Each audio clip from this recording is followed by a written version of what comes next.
If Jon Jones and Tom Aspinall get locked in a room, Jon Jones comes out alive and Tom Aspinall goes to the other world. Jon Jones has an incredible wrestling base, and he would use that wrestling base to take down Tom Aspinall, probably with a body lock or in the clinch, to take Tom Aspinall down and submit him like he was submitted in the regional scene. And the fact that he was submitted in the regional scene tells us what? That it can be done. And Jon Jones, being the greatest fighter of all time, obviously leaps and bounds above the guy that submitted Tom Aspinall in the past.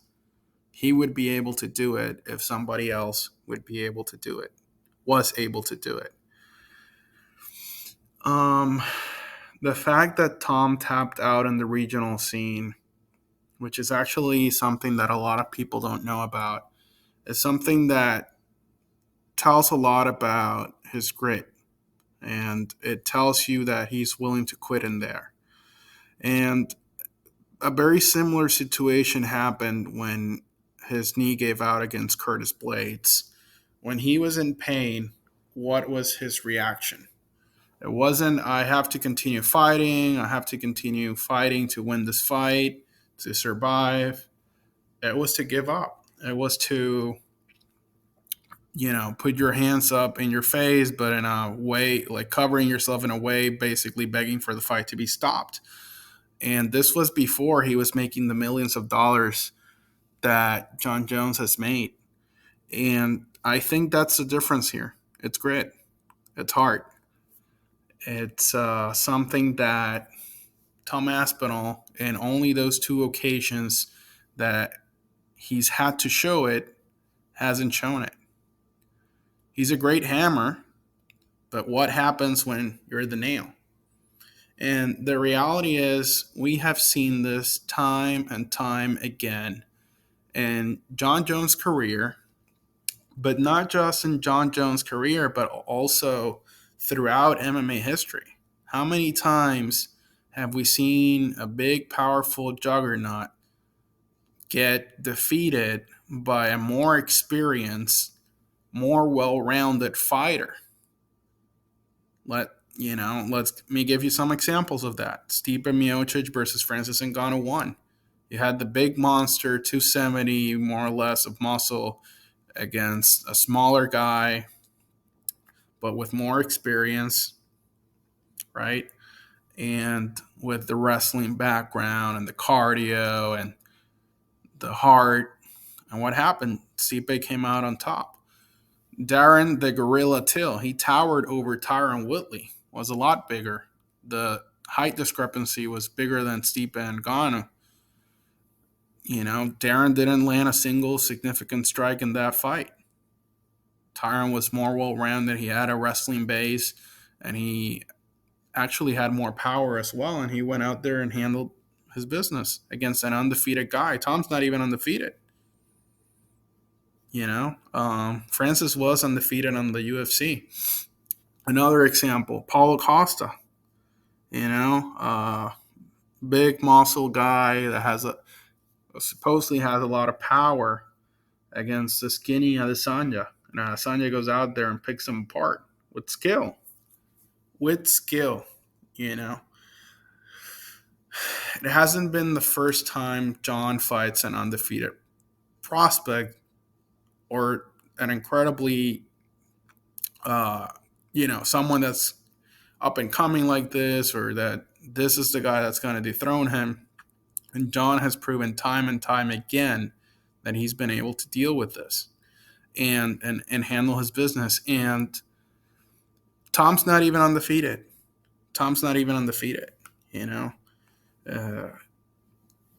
He had a lot of fights that he actually skipped over in the heavyweight division. He never fought Rosenstruck, Derek Lewis. Right now, he hasn't fought Gane.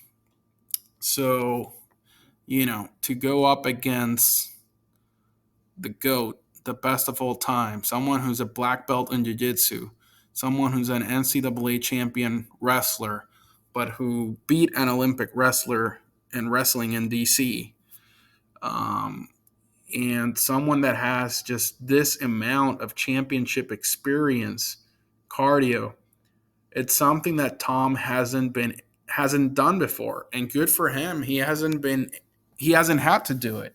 He's been out there knocking people out, the ones that he's knocked out. And in Volkov's case, he submitted him. Great for him.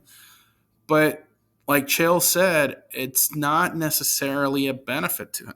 It's more likely a detriment because he hasn't been in there. He hasn't been on those trenches in the championship rounds.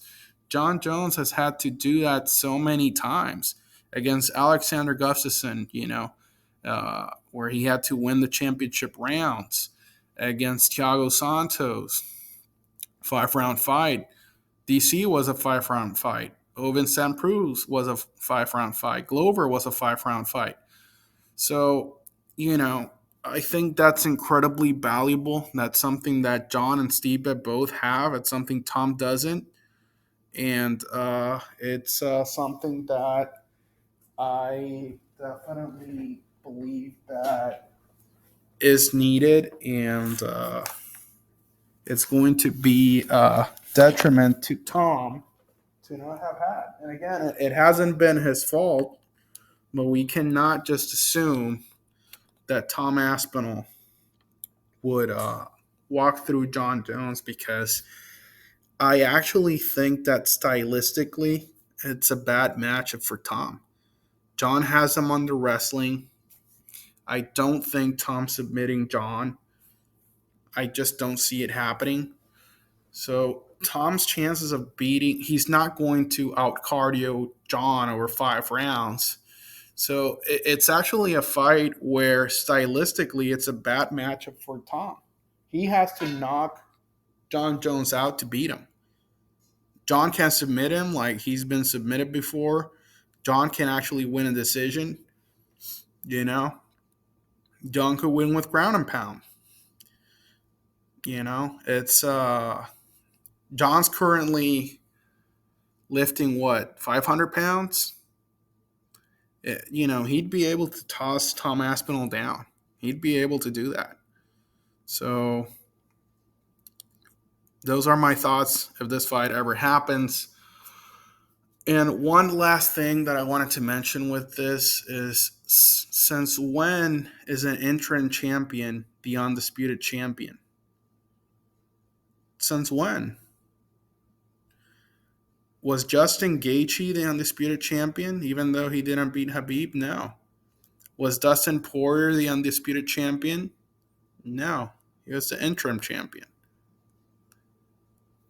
Was Shane Carwin the undisputed champion? No. Was Robert Whittaker the undisputed champion before he was upgraded to full champion? No. Being the interim champion does not mean you are the undisputed champion, no matter what people want to say. Like and subscribe.